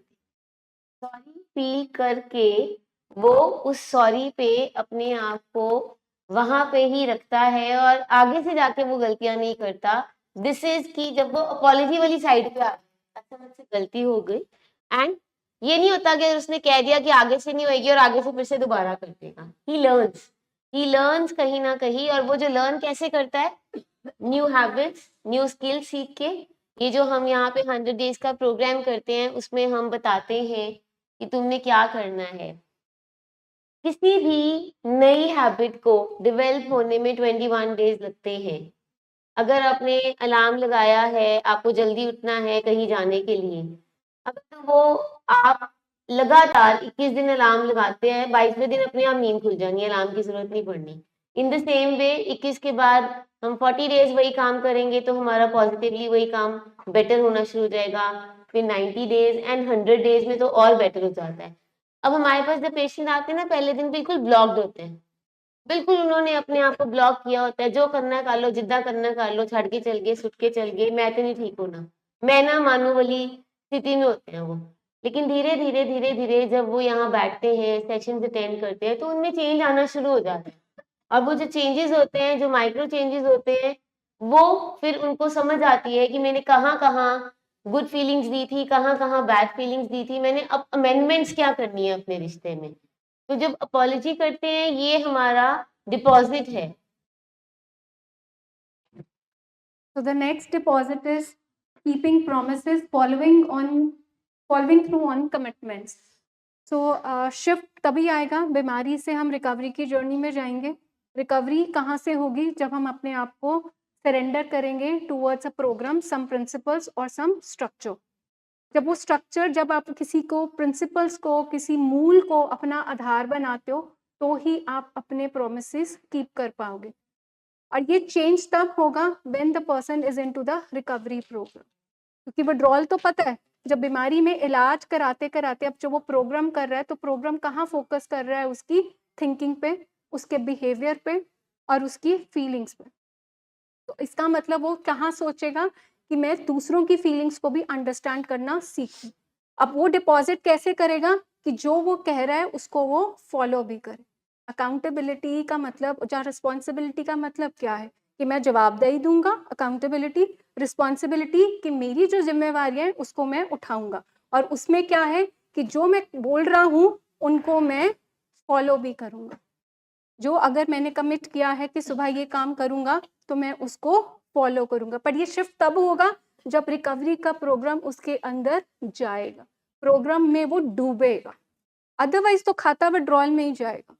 क्योंकि ये डिपॉजिट, ये एक शिफ्ट लाने के लिए, ये ट्रांजिशन लाने के लिए you have to be into the programme. क्योंकि प्रोग्राम मतलब हम कहें कि हम सूखे सूखे प्रोग्राम करके चले जाएं और अपने आप को हम कहें कि हम चेंज हो गए, चेंज नहीं हो गए। सिर्फ आपका फोकस कहाँ रहेगा, नशा कर रहा है कि नहीं कर रहा, और आपके लव्ड वन को भी ये लगेगा अब मैं ठीक हूँ क्योंकि मैं नहीं ले रहा कुछ। तो कहाँ पे आपको उसका चेंज दिखेगा, जब वो ये छोटे छोटे डिपॉजिट करना शुरू करेगा और वो डिपॉजिट में जो कमिट कर रहा है, अपनी रिस्पॉन्सिबिलिटी उठा रहा है, अपने जो प्रॉमिस किया है उसको, उन वर्ड्स को वो होल्ड करके रख रहा है, तो वो हमारा डिपॉजिट हो गया। देखो, हम कहते हैं कि ये बीमार इंसान है, ये गंदा इंसान नहीं है। हम यूजुअली ये स्टेटमेंट यूज़ करते हैं। तो देखो, उनका भी तो मन तो करता ही है कि इस बैंक अकाउंट चलता रहे और हम डिपॉज़िट करते रहें। पर हमें क्या है कि एज़ अ फैमिली शायद हम उनके विथड्रॉल्स जो कर रहे हैं, उन पे फ़ोकस रखते हैं। तो ये हम कुछ बता रहे हैं कि डिपॉज़िट भी करने की वो कोशिश करते हैं। जैसे मैम ने बोला कि सॉरी बोलना, अपॉलजी करना, प्रॉमिसेस कीप करना। थर्ड नंबर पे है ट्रांसपेरेंसी, कि being honest and open about challenges and progress, कि जो वो फील कर रहे हैं, चाहे उनको क्रेविंग आ रही है या उनको चैलेंज आ रहा है, इमोशनली वो अनस्टेबल हैं और आपसे ओपन कॉन्वर्सेशन कर रहे हैं, कम्युनिकेट कर रहे हैं, तो उस टाइम पे वो क्या कर रहे हैं, वो डिपॉजिट कर रहे हैं। ठीक है? हमें ऐसा लगता है कि जब-जब वो हमारी बात मान रहे हैं तब-तब डिपॉज़िट कर रहे हैं, नहीं। जब वो अपने भी मन की बात आपको बता रहे हैं, ये एक काइंड ऑफ डिपॉज़िट ही है उस अकाउंट में कि आपको वो खुल के अपने मन की सारी बात बता रहे हैं। जब-जब जितने पेशेंट्स यहाँ पे फ़ॉलो-अप पे हैं, जिनकी फैमिलीज़ यहाँ पे आई हैं, तो आप बताओ क्या वो ये डिपॉज़िट्स नहीं करते? करते हैं ना? पर हम क्या कर रहे हैं, इनको नज़रअंदाज कर देते हैं। हमें ऐसा लगता है डिपॉज़िट वो होगा जो जब वो मेरी बात मानेगा। जब वो खुल के अपनी बात भी बता रहा है, हम उसको डिपॉज़िट मान ही नहीं रहे हैं। तो इसलिए ये हमने बड़े ही स्पेसिफ़ाई करके यहाँ पे लिखे हैं कि ये बिहेवियर्स अगर आपका लव्ड वन कर रहा है, तो ये अपने एंड पे वो डिपॉज़िट करने की कोशिश कर रहा है उस अकाउंट में। तो one is transparency in the communication कि जब-जब वो खुल के अपने चैलेंजेस के बारे में बात बता रहा है आपको, अपने इमोशंस के बारे में बता रहा है बात, तब-तब वो डिपॉज़िट कर रहा है इस बैंक अकाउंट में। आगे है empathy and active listening, taking their responsibilities and listening to your higher power. यहाँ पे हमने हायर पावर बनाया है। हम कहते हैं कि बाबा जी तो नीचे आ नहीं सकते, तो हमारी फैमिली में जितने भी मेंबर्स हैं, हम अपने लव्ड वन को सिखाते हैं एक फैमिली मेंबर को अपनी हायर पावर बना लो। वो आपका बच्चा भी हो सकता है, आपकी मदर भी हो सकती है, आपकी वाइफ भी हो सकती है, आपकी सिस्टर भी हो सकती है, आपका ब्रदर भी हो सकता है, जिसकी बात सुननी है। जब वो मनाने पे ना आ जाए और मानने पे आ जाए, दैट मीन्स अब डिपॉजिट है। जब वो आपकी बातें सुनने लग पड़ता है, अपनी हर एक बात अपनी हायर पावर से पूछ के करता है, दैट मीन्स हमारे बैंक अकाउंट में अब इमोशनल डिपॉजिट्स हो रहे हैं। जब वो अपनी गलतियों को समझ के उस पे वर्क करना शुरू हो जाए और कहना मानना शुरू हो जाए। हम कहते हैं ना, ये बीमारी जो है मर्जी की है, मर्जी उनकी बीमार है, इसलिए आपने उनकी मर्जियां नहीं माननी। जब वो अपनी मर्जी छोड़ के आपकी मर्जी मानने लग पड़े और आपकी सुनने लग पड़े, इसका मतलब है वो डिपॉजिट है। जब वो अपनी छोटी छोटी रिस्पॉन्सिबिलिटीज लेना शुरू कर दे, दैट मीन्स कि वो अब डिपॉजिट की तरफ चला गया है, अपनी जिम्मेवारियां लेनी शुरू कर दे। आपकी हर एक बात को एम्पैथेटिक होके और एक्टिव होके सुन रहा है। एक है वो बैठा हुआ है, आप बातें करी जा रहे हो, उसको कुछ नहीं है। जैसे मैम ने बोला कि परवाह ही कोई नहीं है। जब वो आपके पास बैठ रहा है और आपकी बातें सुन रहा है, दैट मीन्स अब हमारे अकाउंट में जो है बैलेंस बढ़ रहा है, हमारा अकाउंट आगे बढ़ रहा है। Next slide please, next slide. अब हम आगे बात करेंगे फैमिलीज के साथ कैसे होता है ये। अब आपके कोर्ट में बॉल आ गई है, अब आपकी बारी है। आपका खाता विड्रॉ कहाँ हो रहा है और आपका खाता कहाँ डिपॉजिट करना है, तो तैयारी कर लो अपनी।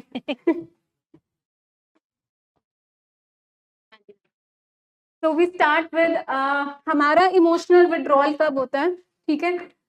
हम फटाफट पढ़ेंगे and you have to relate.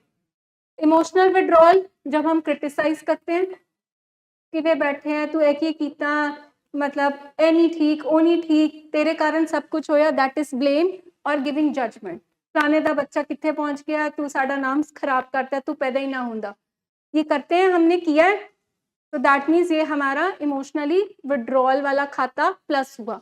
And then उसके बाद holding love and affection, dissolving boundaries. अगला आपसे कुछ बात करने आया है, आप उसकी बात को सुनने में ही नहीं इंटरेस्ट दिखा रहे हो। जो लव अफेक्शन, जो एक कंपैशन वाली नज़र उसको चाहिए, that he is going through एक रिकवरी प्रोसेस, बड़ा चैलेंजिंग टाइम है उसका, आप उसको सपोर्ट ही नहीं कर पा रहे हो। इधर ध्यान दे देंगे प्लीज, 2 मिनट आपके पास टाइम मिलने वाला है उनसे बात And ना करने का। आप इसके बारे में मैं ऐड करना चाहूंगी, हमारे अंदर इतनी रिजेंटमेंट्स हो जाती है, एने नाम खराब करता, एने बेइज्जती कराती। और जैसे मैम ने इनिशियली, बबलीन मैम ने एक्सप्लेन किया था कि हम डिपॉजिट करते करते करते करते थक गए हैं, अब हमने डिपॉजिट करना बंद कर दिया, लेकिन हम विड्रॉल पे आ गए हैं कि वो प्यार वो केयर हमने दिखानी ही नहीं है, या फिर हम अपनी बाउंड्रीज रिजॉल्व कर रहे हैं। मैं आपको इसकी एग्जांपल बताती हूँ। डाटा इंटरवेंशन हो रहा है और डाटा इंटरवेंशन में हमने इतने पॉइंट्स बताए अपने लव्ड वन को कि ये हुआ, इनके सामने बता रही हूँ, और अगले दिन हम क्या कह रहे हैं, ए तेरे वास्ते गजरेला लेके आई हैं खाली, ए तेरे वास्ते नवे कपड़े लेके आई हैं, ए देख ले कोई छोटा बड़ा तो नहीं हैगा। अगले दिन हम उसको इतना ज्यादा परोस रहे हैं, तो उनके मन में तो आएगा, इनके तो गिल्ट है ये। आपको पता है हमारे लव्ड वंस तो हमें ये भी कहते हैं, ये जो डाटा इंटरवेंशन तुम नवी चीज करा रहे हो ना, ये तुम सिखाते हो, ਇਹ ਸਾਡੇ ਘਰ ਦੇ ਨਹੀਂ ਵਿਕਣਾ ਚਾਹੁੰਦੇ, ਇਹ ਤੁਸੀਂ ਸਿਖਾਇਆ ਇਹਨਾਂ ਨੂੰ, ਤੁਹਾਡੀ ਸਿੱਖੀ ਸਿਖਾਈ, ਇਹਨਾਂ ਦੀ लैंग्वेज ही नहीं है, सारे पेरेंट्स है जी लैंग्वेज लिख ही नहीं सकते, तो हम क्या करते हैं, या तो हम इतना ज्यादा सख्त हो जाते हैं कि प्यार करना ही बंद कर देते हैं, नफरतों पे आ जाते हैं, या फिर हम अपनी बाउंड्रीज रिजॉल्व कर देते हैं। अभी भी होता है कई बारी, मिठाइयाँ आ रही हैं, मना करते हैं मिठाई नहीं लेके आनी, इतना सारा सामान आ रहा है, पर हमें फैमिलीज इतनी गिल्ट ट्रिप पे गई होती है ना कि हमारा बच्चा बेचारा पता नहीं किस सिचुएशन में है, ਤੇ ਬੱਚੇ ਵਿਚਾਰਿਆਂ ਦਾ 10-10 किलो भार बढ़ गया है ओवर ईटिंग करके, फूड एडिक्शन हो गई है सानू, हमें मतलब ये लग रहा है कि पता नहीं क्या है, हमारे बच्चे किस ट्रॉमा में है, तो हम इस चीज को समझे, ये हमारे विड्रॉल्स हैं, हमें उनको यहाँ विड्रॉल हो रहे हैं नशे के, हमें वहां विड्रॉल हो रहे हैं घर में उनके, कि मेरे पास होता तो मैं चूरी खिलाती,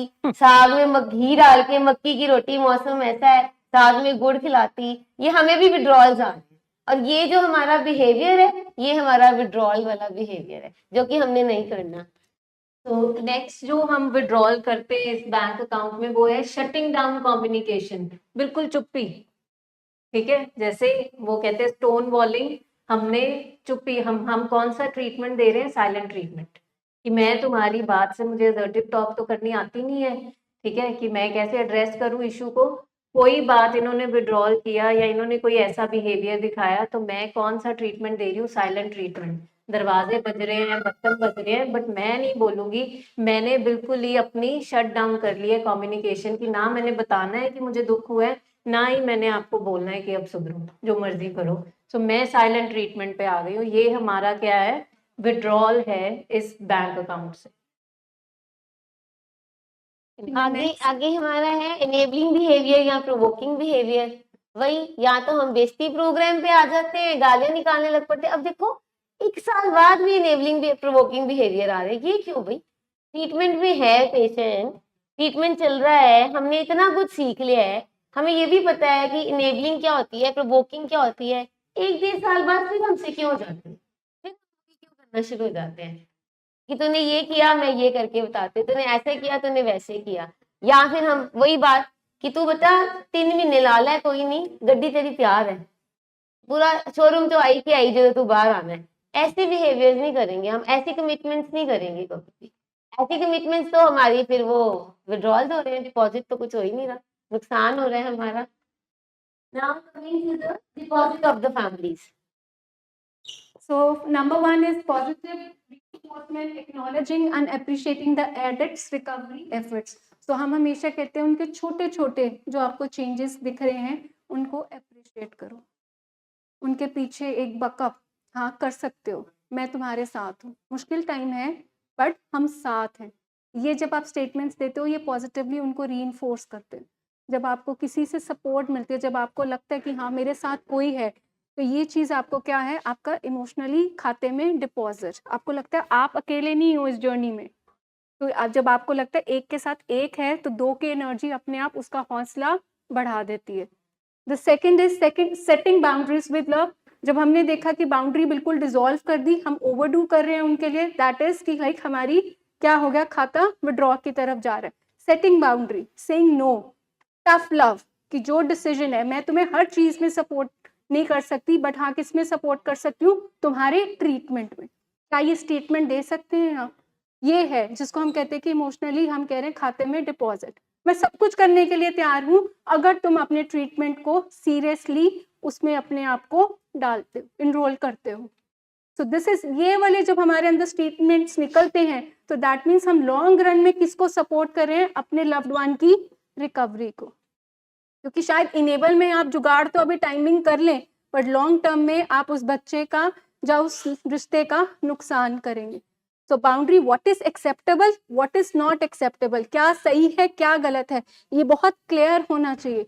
प्रोग्राम क्या कह रहा है, ट्रीटमेंट का प्रोटोकॉल क्या कह रहा है, क्योंकि हम किस बीमारी के साथ डील कर रहे हैं जो फेटल है, कोई खांसी जुकाम नहीं है कि अगर चिंदी चोरी हो गई तो निकल जाएगा, तो आपकी बाउंड्रीज बहुत स्ट्रिक्ट होनी चाहिए कि ये है, ये प्रोग्राम कहते हैं, ये ट्रीटमेंट का प्रोटोकॉल है and this has a scientific evidence.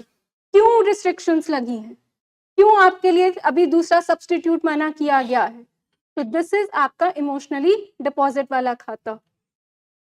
Next is open communication. जैसे हमने शट कर ली, जब हमने विड्रॉल किया हमने शट कर ली, मैं चुप हो गई, बिल्कुल कुछ भी नहीं बोला। यहाँ पे ओपन कम्युनिकेशन है, असर्टिव कम्युनिकेशन है कि अगर मुझे कोई बात बुरी लगी है, मैंने वो 1 मिनट टॉक करी है कि तुम मुझे बहुत स्पेशल हो, तुम मेरे प्यारे बच्चे हो, मैं तुम्हारी मदर हूँ, मुझे तुम्हारी इस बात को बुरा लगा है, लेट्स एड्रेस की इस चीज के लिए हम कैसे कर सकते हैं। ये नहीं कि 24/7 लेक्चरिंग चल रही है। ओपन कम्युनिकेशन का मतलब ये नहीं है कि सारा दिन कोई बात हुई है तो ब्रेकफास्ट पे भी वही टॉपिक चल रहा है, लंच पे भी और डिनर पे भी वही टॉपिक चल रहा है, नहीं। 1 मिनट असर्टिव टॉक, हमने ओपन कम्युनिकेशन, अपने इमोशंस को हमने सप्रेस नहीं करना, हमने लहजे और वर्ड्स को मद्देनजर रखते हुए अपनी बात को दूसरे तक पहुंचाना है, ये होती है open communication. Next is encouragement and उसके आगे है एक्टिव एंड एम्पैथेटिक लिसनिंग। अगर आपका लव्ड वन आपसे कोई बात करने आ रहा है तो हम उसको कहते हैं नहीं, सीधा ही ना, नहीं ये गल नहीं हो सकती, ये तेरी बस तू फिर वही गल्लां ते आ गया, ऐसे नहीं। पहले सुनो बात, बैठ के पूरी बात सुनो, फिर उसको 1 मिनट टॉक करो और फिर उसको बताओ कि बच्चे ये हमारी बीमारी का पार्ट है, अभी हम इसके लिए तैयार नहीं है, let's go according to the programme. हम ट्रीटिंग टीम से बात करते हैं, हमारे वैसे ये भी कहते हैं हर गल पूछी जानी है, हुण तुसीं घूमन जाना है वो भी पूछना जे, ये भी पूछना है। तो हम एक एक स्टेप आगे बढ़ेंगे, सुनेंगे, पर ये नहीं करेंगे कि डिस्कार्ड कर देंगे उसकी फीलिंग्स को, उसको सुनना ही नहीं, वैलिडेट ही नहीं करना वो क्या कहना चाह रहा है। अगर वो गुस्सा भी कर रहा है ना, उसके पीछे भी उसकी एक इमोशन है, उसकी कोई फ्रस्ट्रेशन है पीछे। आप देखो, अगर आपका बैंक अकाउंट, आप दोनों टीम्स का एक जॉइंट अकाउंट है, अगर वो अकाउंट घाटे में जा रहा है तो मैनेजर के पास तो जाओगे ही ना।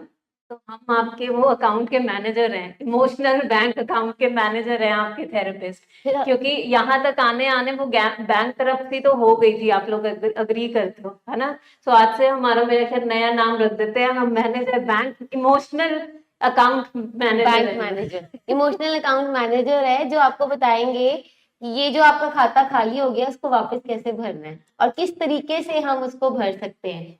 ये जो इंकरेजमेंट वाली बात है ना, इसमें हमने इनकरेज करना है छोटी छोटी अचीवमेंट्स में, जो छोटे छोटे काम वो कर रहा है। ये नहीं है कि एक ही किता, चाह बनाना केड़ी वड्डी काम करते हो, कपड़े रखते थे केड़ा करता है, ते नॉर्मल रूटीन है, नो। छोटी छोटी चीजें, क्योंकि उसकी कैपेसिटी नहीं थी वो करने की, वो छोटी छोटी चीजें कर रहा है। और हमने पुरानी बातें सुनानी नहीं है, सोचा नहीं माना तो उदो भी यही किया तो हुण भी वही करता पे, नो। हमने ये कहना है डाटा इंटरवेंशन को एक्सप्लेन करने में और पुरानी बातों की नुक्ताचीनी करने में बहुत फर्क है। हमने पुरानी बातों को ऐसे बार बार नहीं दोहराना, उसकी बेइज्जती नहीं करनी। डाटा इंटरवेंशन जो हमने किया उसमें हमने बोलना है कि ये बीमारी हमने बेटा उस टाइम पे कराया, अब हमने देखना है अपने बिहेवियर पे चेक रखना है, और आपने ये देखो कितनी अच्छी अच्छी चीजें करी हैं, अब हमने और आगे बढ़ना है अपनी लाइफ में ताकि हम बेटर हो सके। Next slide please, next slide. Restoring strategies हैं, इमोशनल बैलेंस लेके कैसे आना है, mindful communication, healthy boundaries, support system and family therapy. ये मैम ने आपको इन सब का निचोड़ बता दिया है कि आज से हम आपने आपके इमोशनल अकाउंट के मैनेजर हैं। आपने सीधा मैनेजर के पास जाना है कि साडा अकाउंट सीज हो गया जे या साडी बैंकरप्सी हो गई है, हुण दसो की करना है, ताकि हम आपकी जो ये इमोशंस हैं उस पर वर्क कर सके। एंड इमोशंस जो आपकी हिलती है ना, हिल सकती है साल बाद भी, 2 साल बाद भी, 3 साल बाद भी, लेकिन जो एक बात याद रखेंगे, जो हमारी इमोशंस हिली है ना, उसके पीछे भी कोई वजह है, उसके पीछे हमारा फेयर है, हमारे नेगेटिव थॉट्स या रूमिनेशन है जो आनी शुरू हो गई थी 3-4 दिन पहले, पर हमने उसको वैलिडेट नहीं किया, हमने अपने थॉट को वैलिडेट नहीं किया। एक टर्म होती है मेटाकॉग्निशन, एक बर्ड्स एरियल व्यू से देखना। अगर आज आपसे प्रोवोकिंग बिहेवियर हो गया है या आपने आज इनेबलिंग की है, उसके पीछे जो प्रोसेस चल रहा था ना, हमने कहीं उसको मिस कर दिया। हमारी पहले थॉट चलेंगी फैमिली की, रूमिनेशन चलेगी, और उसकी वजह से हमें कोई ना कोई फियर आएगा जिसके कारण हमारा ऐसा बिहेवियर। तो जब फर्स्ट ऐसा थॉट आता है और आपको परेशान कर रहा है, तो आपने अपने बैंक मैनेजर के पास चले जाना है। ताकि वो आगे ना बढ़ सके। ये जवाब है इसके लिए, जब ये बोलते हैं ना हर छोटी-छोटी बात उनसे ही पूछनी है, तो देखो भी जब भी आप डिपॉज़िट या विथड्रॉल कराते हो बैंक में से, तो मैनेजर को तो पता ही होता है ना, तो ऐसे ही आप लोगों के लिए आंसर है भी हमने तो अपने इमोशनल अकाउंट बैंक मैनेजर के पास जाना है, नहीं तो हमारा अकाउंट तो डामाडोल हो जिस जाएगा। जिस अकाउंट में आपका बैलेंस ज़्यादा होए ना और आप एकदम से एक दिन 10 लाख रुपए इकट्ठा निकालो तो मैनेजर का कॉल आता है। मैम क्या बात होगी आपने एकदम से विथड्रॉ कर लिया, आप कहीं और शिफ्ट करना चाहते हो? तो वो मैनेजर भी पूछना ही है आपसे। हम भी इसलिए कॉल करते हैं, फॉलो अप पे क्यों नहीं आ रहे हो? देखो सारे काम हम मैनेजर वाले करते हैं वैसे आपके साथ। अच्छा, किसी का कोई सवाल भी, क्योंकि बच्चों ने एक प्ले तैयार किया हुआ है, आज का टॉपिक रिलेट किया होगा आपने, किसी ने कोई सवाल पूछना हो ताकि हम आगे बढ़े। ठीक है जी, ये फॉलोअप की आवाज इधर से आ रही है, कोई बात नहीं, हम बाद में एड्रेस करेंगे अपने लव्ड वन को। Thank you so much ji.